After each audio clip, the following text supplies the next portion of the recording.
President William H. Harris, Honored President of Texas Southern University, leaders of the host institutions responsible for this joyful occasion, students, workers, researchers, lecturers, and professors. I would like to thank you most sincerely for the honorary doctorate which you have just awarded me. We accept it with humility, and on behalf of the countless South Africans who have learned in the University of Life and from the example of other nations to value freedom and liberty, and valuing them to fight for their realization. This institution and others like it that are represented here today is a center of learning and research, discovery of the truth, and its propagation are its mission. We are honored thus to be associated with it.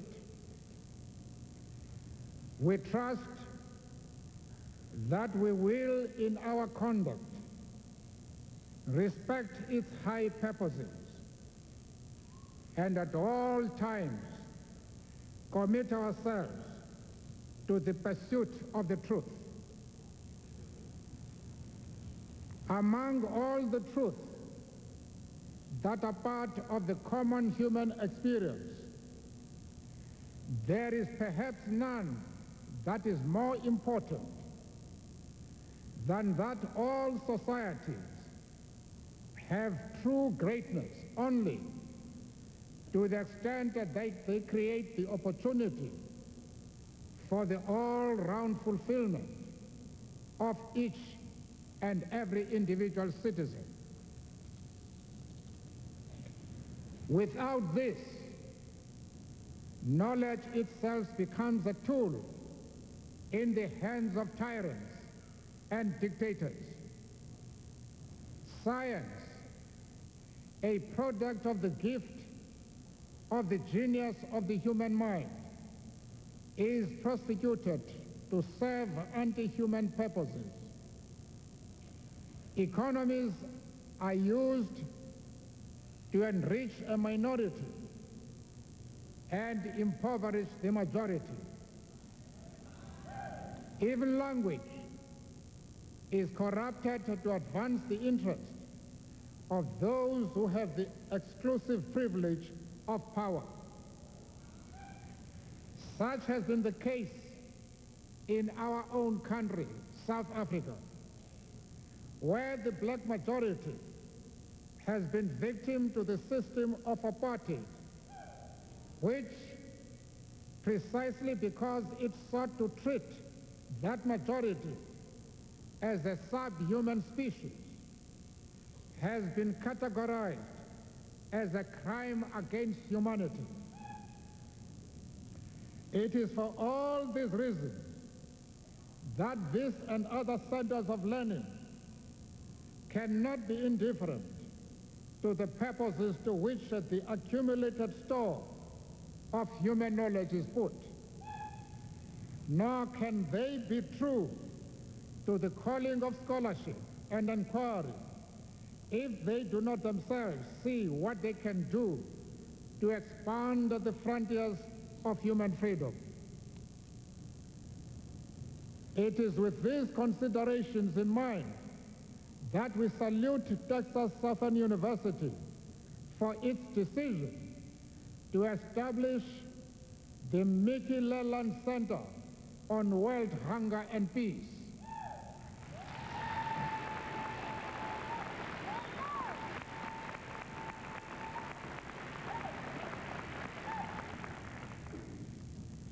It is fitting that the outstanding African American United States Congressman George Thomas Mickey Leland, who represented the 18th District of Texas, should thus be honored. We feel particularly moved by this act of committed scholarship because Mickey Leland died tragically on our own continent while he was on a mission to help and give hope to the suffering people of Africa.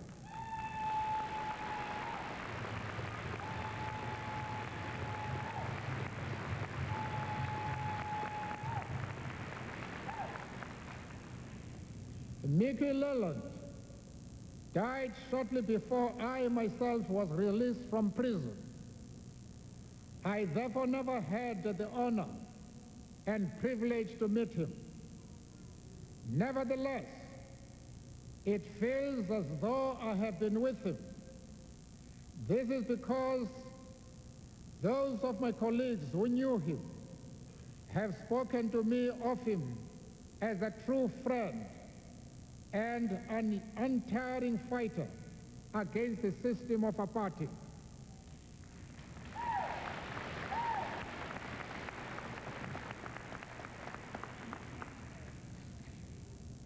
We take advantage of this opportunity to extend our best wishes to the wife, Mrs. Allison Walton Leland, and the rest of his family, and look forward to meeting them in the future.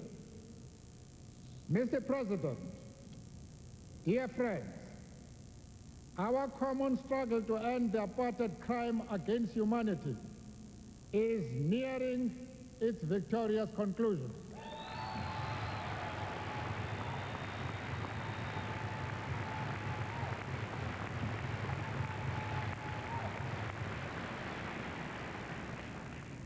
This has not come about because those who have oppressed the people for centuries had a voluntary change of heart.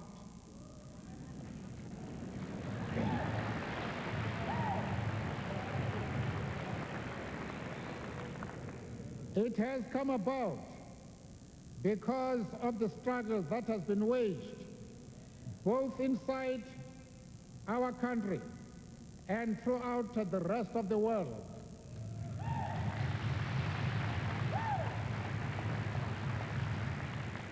We would like to take this opportunity to thank you for everything you in the state of Texas and other parts of the United States have done over the years to express your solidarity with the ANC and our struggling people.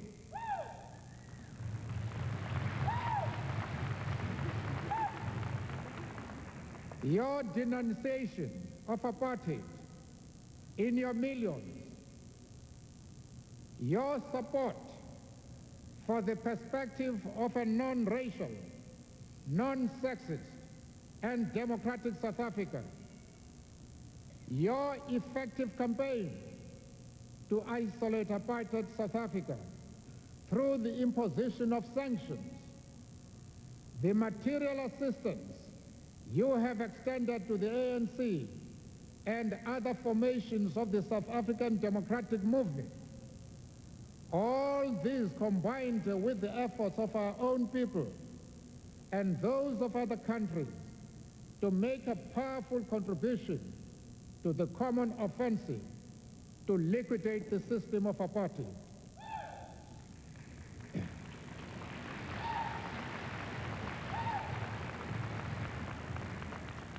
As a result of these efforts, in 12 days' time, the Convention for a Democratic South Africa will meet in Johannesburg.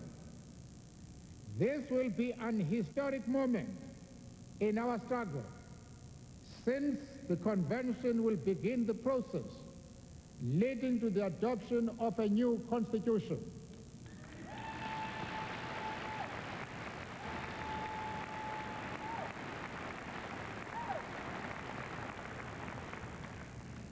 Among the issues that the convention will discuss is the issue of an interim government of national unity. We have demanded that such a government should be formed to take charge of the country during the period of its transition from an apartheid to a democratic society.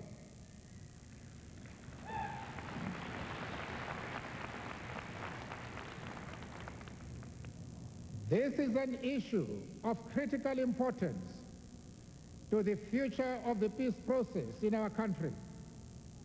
It addresses the central issue that the major obstacle to the process of change is the fact that our country continues to be governed by a white minority regime.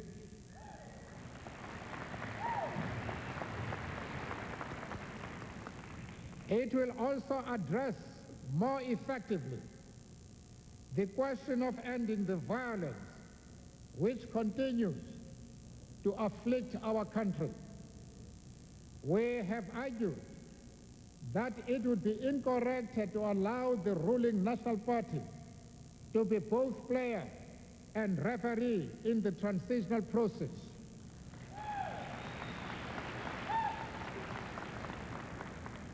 It cannot both govern the country and be one of the negotiating parties at the same time. It cannot contest elections and at the same time be the party in control of the machinery that will organize and supervise such elections. We are therefore determined that the interim government of national unity, of which we have spoken, should be installed as soon as possible. We will pursue this matter vigorously within the convention in the interest of expediting the process of transition to a democratic society. You also need to know that in accordance with the decisions of the last National Conference of the ANC, we have also said that economic and diplomatic sanctions should be lifted as soon as the interim government is in place.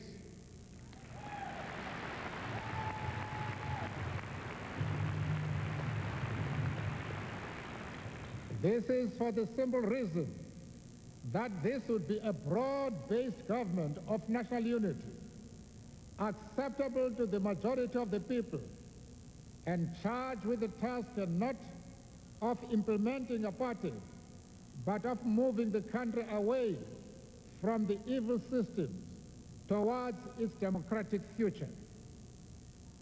It would obviously be illogical to demand that such a government should be boycotted and isolated. Rather, it would require all the support it can get so that it succeeds in its task. Also of importance to the process of transition will be the formation of a forum to negotiate the new constitution. With regard to this, we have proposed that a constituent assembly be elected on the basis of universal suffrage.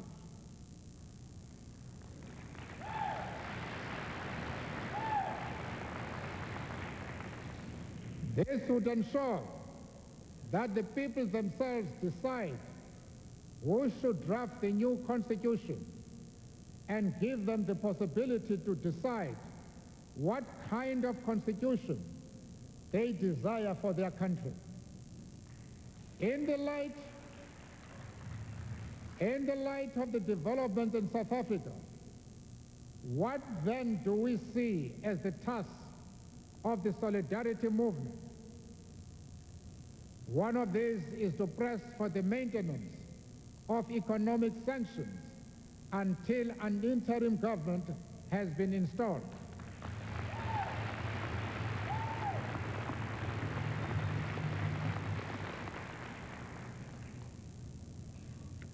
We will also need to press for the continuation of the arms embargo, the oil embargo, and military nuclear cooperation until South Africa has a new constitution and a democratic government elected.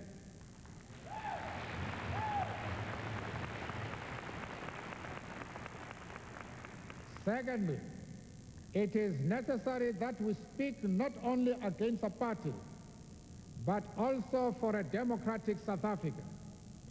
It is necessary to put on the public agenda in this country the issue that all of us are in struggle, not just against apartheid. We are also for a new constitution that will enshrine the principle of one person, one vote, and project the fundamental human rights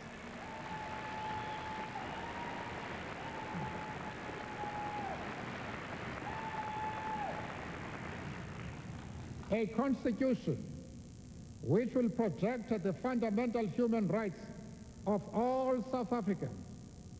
We are for a social order which will also strive to meet the material and social needs of the millions of people who are condemned to deprivation and suffering by the system of apartheid. Our third task is concerned with what we have to do to consolidate the new democracy and ensure that it lives up to the expectations of the people, not only within South Africa, but also in the rest of Africa and the world.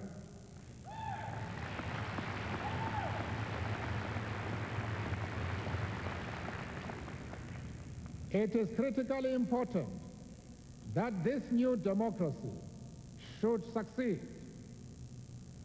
This will constitute an important blow against racism everywhere.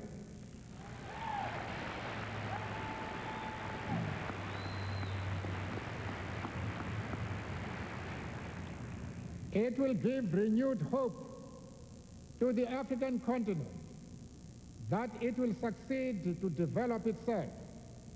It will serve as a beacon to black people everywhere, enabling them to reaffirm their own sense of human dignity.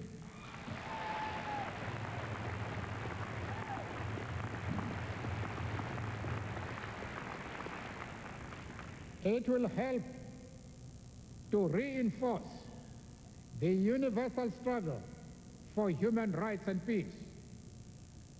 It is our hope that we can establish relations of friendship and cooperation between our country and the people of the state of Texas, so that we can work together in all fields of human endeavor to our mutual benefit. This should enable you, investors, to invest in the new South Africa and to help modernize our technological base. It should enable the universities and other centers of learning to enter into cooperative arrangements with their counterparts in South Africa to help us end the education crisis in our country and rapidly raise the levels of education and training.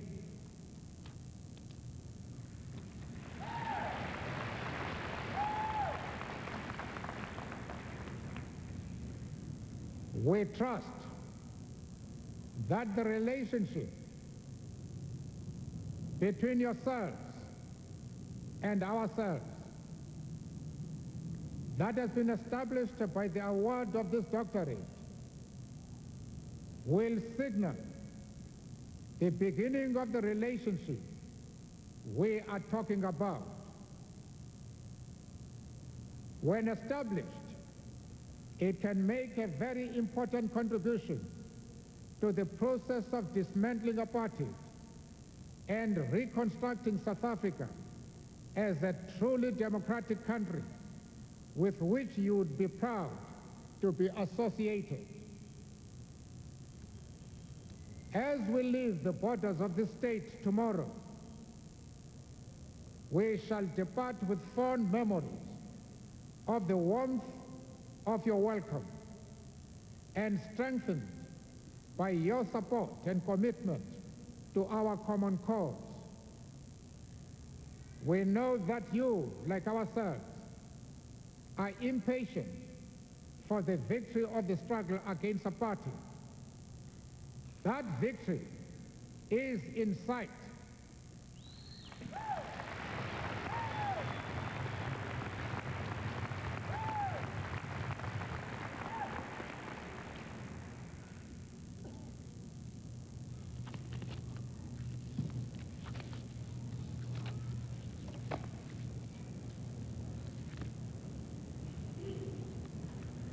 We will make sure that you are not disappointed in your expectations. Thank you.